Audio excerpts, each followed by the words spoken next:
Tonight I'm reading Hop Frog from Edgar Allan Poe, Complete Tales and Poems. I never knew anyone so keenly alive to a joke as the king was. He seemed to live only for joking. To tell a good story of the joke kind, and to tell it well, was the surest road to his favor. Thus it happened that his 7 ministers were all noted for their accomplishments as jokers. They all took after the king, too, in being large, corpulent, oily men, as well as inimitable jokers. Whether people grow fat by joking, or whether there is something in fat itself which predisposes to a joke, I have never been quite able to determine, but certain it is that a lean joker is a rara avis in terris. About the refinements, or as he called them, the ghost of wit, the king troubled himself very little. He had an especial admiration for breadth in a jest, and would often put up with length for the sake of it. Other niceties wearied him. He would have preferred Rabelais' Gargantua to Zadig of Voltaire, and upon the whole, practical jokes suited his taste far better than verbal ones. At the date of my narrative, professing jesters had not altogether gone out of fashion at court. Several of the great continental powers still retained their fools, who wore motley with caps and bells, and who were expected to be always ready to have sharp witticisms at a moment's notice in consideration of the crumbs that fell from the royal table. Our king, as a matter of course, retained his fool. The fact is, he required something in the way of folly, if only to counterbalance the heavy wisdom of the 7 wise men who were his ministers, not to mention himself. His fool, or professional jester, was not only a fool, however. His value was trebled in the eyes of the king by the fact of his being also a dwarf and a cripple. Dwarfs were as common at court in those days as fools, and many monarchs would have found it difficult to get through their days. Days are rather longer at court than elsewhere, without both a jester to laugh with and a dwarf to laugh at.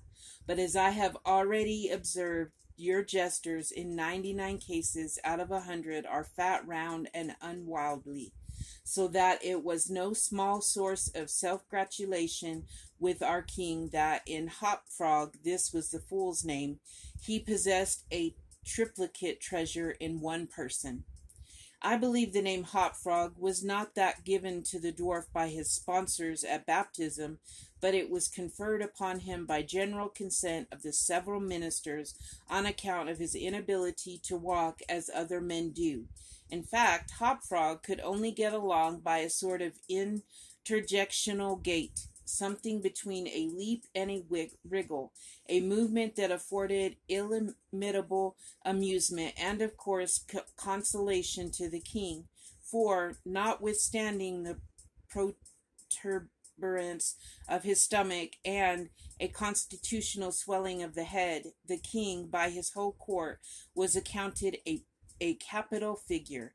But although Hop Frog, through the distortion of his legs, could move only with the great pain and difficulty along a road or floor, the prodigious muscular power which nature seemed to have bestowed upon his arms, by way of compensation for deficiency in the lower limbs, enabled him to perform many feats of wonderful dexterity where trees or ropes were in question, or anything else to climb. At such exercises he certainly much more resembled a squirrel or a small monkey than a frog. I am not able to say with precision from what country Hop Frog originally came. It was from some barbarous region, however, that no person ever heard of, a vast distance from the court of our king. Hop Frog and a young girl very little less dwarfish than himself, although of exquisite proportions and a marvelous dancer, had been forcibly carried off from their respective homes in adjoining provinces and sent as presents to the king by one of his ever victorious generals. Under these circumstances, it is not to be wondered at that a close intimacy arose between the two little captives. Indeed, they soon became sworn friends. Hopfrog, who, although he made a great deal of sport, was by no means popular, had it not in his power to render Tripetta many services, but she, on account of her grace and exquisite beauty, although a dwarf, was universally admired and petted. So she possessed much influence and never failed to use it whenever she could for the benefit of Hopfrog. On some grand state occasion, I forgot what, the king determined to have a masquerade, and whenever a masquerade or anything of the kind occurred at court, then the talents both of Hopfrog and Trippetta were sure to be called into play. Hopfrog was so inventive in the way of getting up pageants, suggesting novel characters, and arranging costumes for masked balls, that nothing could be done, it seems, without his assistance. The night appointed for the fete had arrived, and a gorgeous hall had been fitted up under Trippetta's eye, with every kind of device which could possibly give eclat to a masquerade. The whole court was in a fever of expectation. As for costumes and characters, it might well be supposed that everybody had come to a decision on such points. Many had made up their minds as to what roles they should assume, a week or even a month in advance, and in fact there was not a particular of indecision anywhere except in the case of the king and his ministers. 7 ministers. Why they hesitated, I never could tell, unless they did it by way of a joke. More probably they found it difficult, on account of being so fat, to make up their minds. At all events, time flew, and as a last resort they sent for Trippetta and Hopfrog. When the two friends obeyed the summons of the king, they found him sitting at his wine with the 7 members of his cabinet council, but the monarch appeared to be in a very ill humor. He knew that Hopfrog was not fond of wine, for it excited the poor cripple almost to madness, and madness is no comfortable feeling, but the king loved his practical jokes, and took pleasure in forcing Hopfrog to drink, and, as the king called it, to be merry. "Come here, Hopfrog," said he, as the jester and his friend entered the room. "Swallow this bumper to the health of your absent friends." Here Hopfrog sighed, and then let us have the benefit of your invention. We want characters, man, something novel, out of the way. We are wearied with this everlasting sameness. Come drink, the wine will brighten your wits. Hopfrog endeavored, as usual, to get up a jest in reply to these advances from the king, but the effort was too much. It happened to be the poor dwarf's birthday, and the command to drink to his absent friends forced the tears to his eyes. Many large, bitter drops fell into the goblet as he took it, humbly from the hand of the tyrant. "Ah, ha, ha," roared the latter, as the dwarf reluctantly drank the beaker. "See what a glass of good wine can do. Why, your eyes are shining already." Poor fellow, his large eyes gleamed, rather than shone, for the effect of wine on his excitable brain was not more powerful than instantaneous. He placed the goblet nervously on the table and looked round upon the company with a half-insane stare. They all seemed highly amused at the success of the king's joke. "And now to business," said the prime minister, a very fat man. "Yes," said the king, "come lend us your assistance. Characters, my fine fellow. We stand in need of characters, all of us. Ha, ha, ha." And as this was seriously meant for a joke, his hand was chorused by the 7. Hopfrog also laughed, although feebly and somewhat vacantly. "Come, come," said the king impatiently. "Have you nothing to suggest?" "I am endeavoring to think of something novel," replied the dwarf abstractedly, for he was quite bewildered by the wine. Endeavoring, cried the tyrant fiercely. What do you mean by that? Ah, I perceive you are sulky, and want more wine. Here, drink this. And he poured out another goblet full and offered it to the cripple, who merely gazed at it, gasping for breath. Drink, I say, shouted the monster, or by the fiends. The dwarf hesitated. The king grew purple with rage. The courtiers smirked. Trippetta, pale as the corpse, advanced to the monarch's seat, and falling on her knees before him, implored him to spare her friend. The tyrant regarded her for some moments in evident wonder at her audacity. He seemed quite at a loss what to do or say, how most becomingly to express his indignation. At last, without uttering a syllable, he pushed her violently from him and threw the contents of the brimming goblet in her face. The poor girl got up the best she could, and not daring even to sigh, resumed her position at the foot of the table. There was a dead silence for about a half-minute, during which the falling of a leaf or of a feather might have been heard.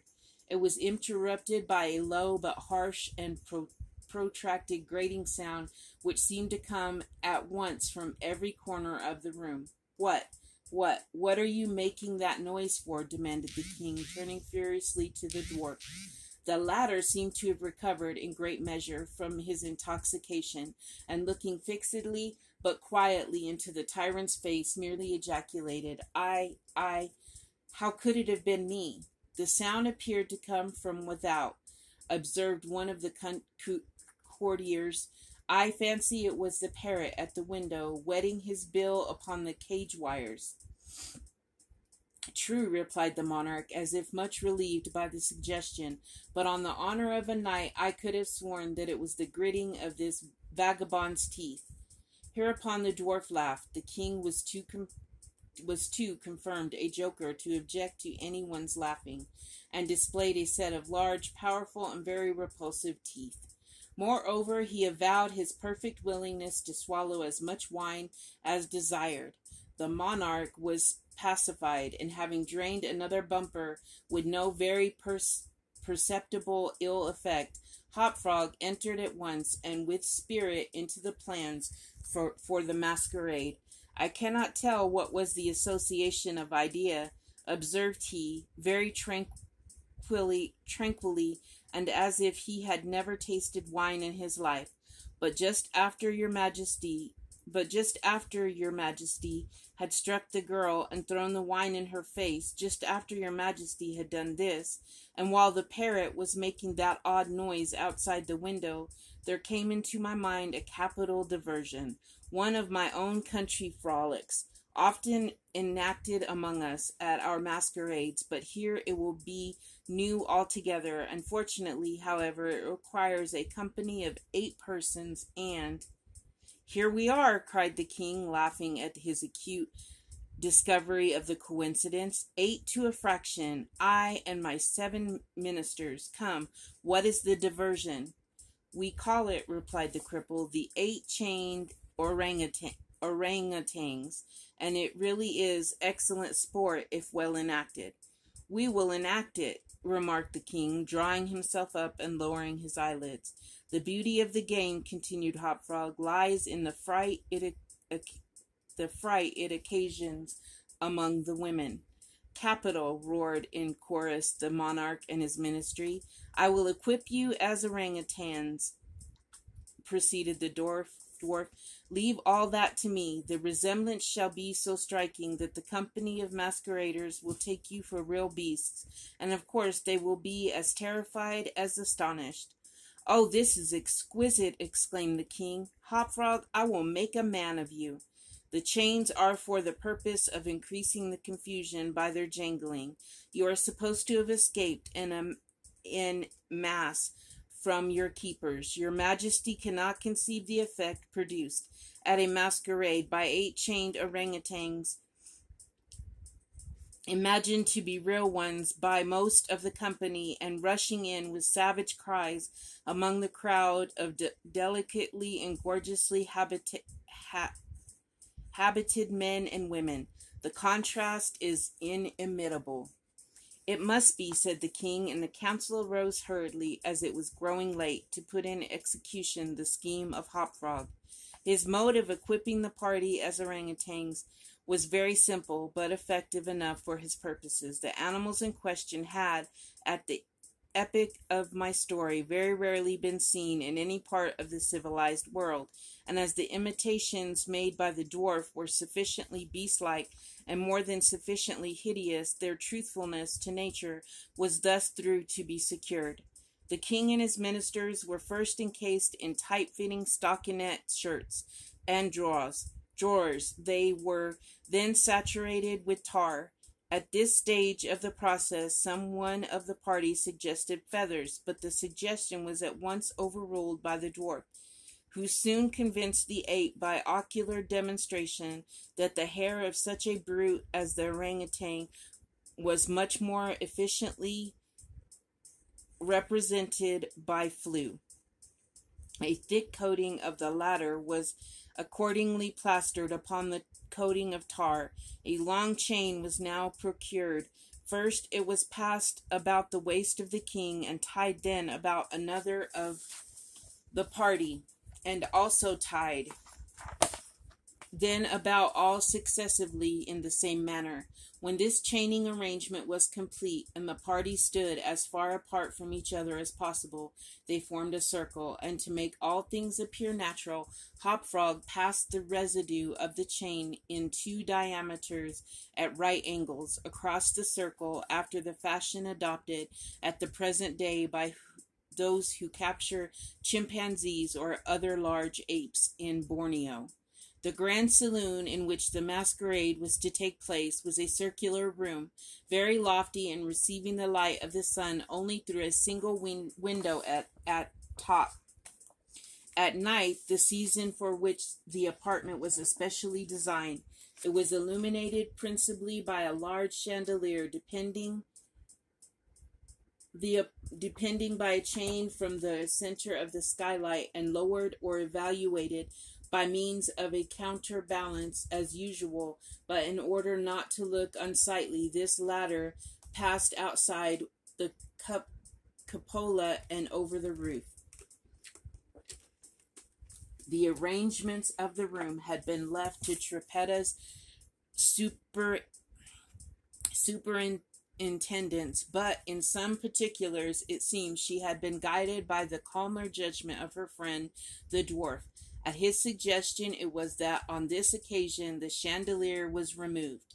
Its waxen drippings, which in weather so warm it was quite impossible to prevent, would have been seriously detrimental to the rich dresses of the guests, who, on account of the crowded state of the saloon, could not all be expected to keep from out its center, that it is to say, from under the chandelier. Additional sconces were set in various parts of the hall out of the war, and a flambeau emitting sweet odor was placed in the right hand of each of the caryatides, and stood against the wall, some 50 or 60 altogether. The 8 orangutans, taking Hop Frog's advice, waited patiently until midnight, when the room was thoroughly filled with masqueraders, before making their appearance. No sooner had the clock ceased striking, however, than they rushed, or rather rolled in all together, for the impediments of their chains caused most of the party to fall, and all to stumble as they entered. The excitement among the masqueraders was prodigious, and filled the heart of the king with glee. As had been anticipated, there were not a few of the guests who supposed the ferocious-looking creature to be beasts of some kind in reality, if not precisely orangutans.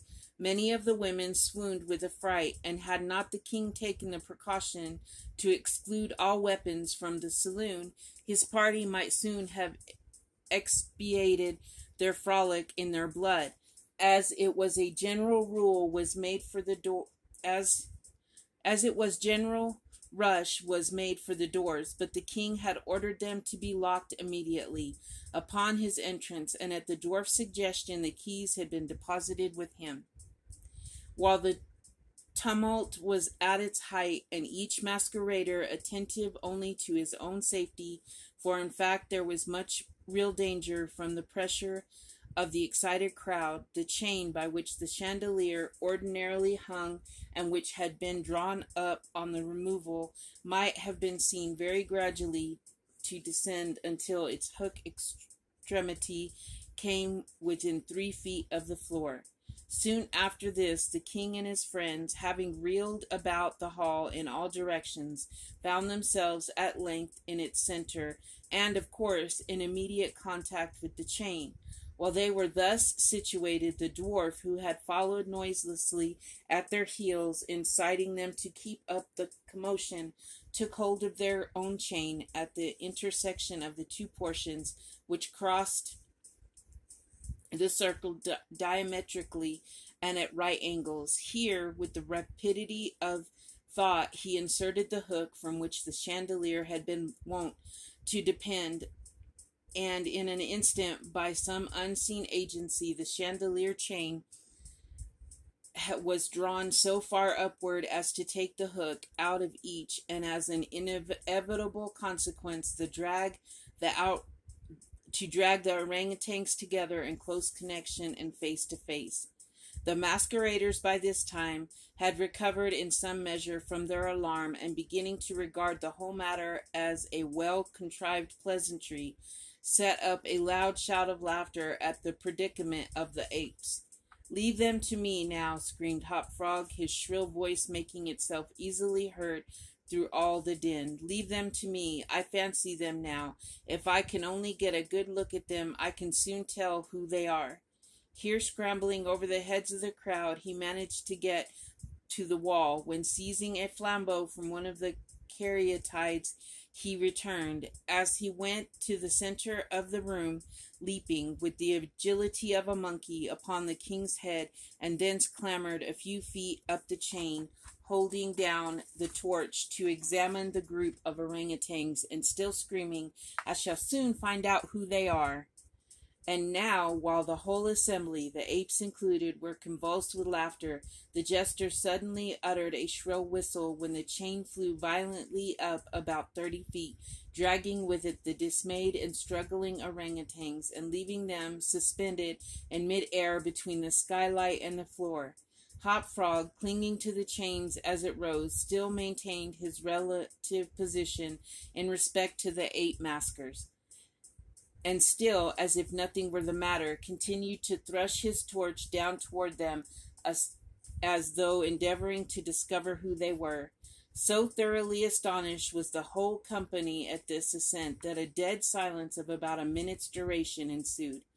It was broken by just such a low, harsh, grating sound as had before attracted the attention of the king and his counselors when the former threw the wine in the face of Trippetta.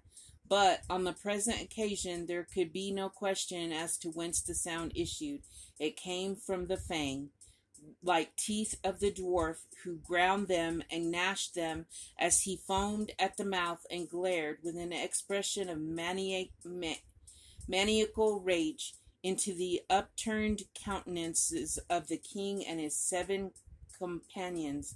"Aha!" said at length the infuriated jester. "Aha! I begin to see who these people are now." Here, pretending to scrutinize the king more closely, he held the flambeau to the flaxen coat which enveloped him, and which instantly burst into a sheet of vivid flame. In less than half a minute, the whole 8 orangutans were blazing fiercely, amid the shrieks of the multitude who gazed at them from below, horror-stricken and without the power to render them the slightest assistance. At length, the flames suddenly increasing in virulence, forced the jester to climb higher up the chain to be out of their reach, and as he made this movement, the crowd again sank for a brief instant into a silence. The dwarf seized his opportunity and once more spoke. "I now see distinctly," he said, "what manner of people these maskers are. They are a great king and his 7 privy councillors, a king who does not scruple to strike a defenseless girl, and his 7 counselors who abet him to the outrage. As for myself, I am simply Hopfrog the jester, and this is my last jest. Owing to the high combustibility of both the flax and the tar to which it adhered, the dwarf had scarcely made an end of his brief speech before the work of vengeance was complete. The 8 corpses hung in their chains, a fetid, blackened, hideous, and indistinguishable mass. The cripple hurled his torch at them, clambered leisurely to the ceiling, and disappeared through the skylight. It is supposed that Trippetta, stationed on the roof of the saloon, had been the accomplice of her friend in the fiery revenge that together they effected their escape to their own country, for neither was seen again.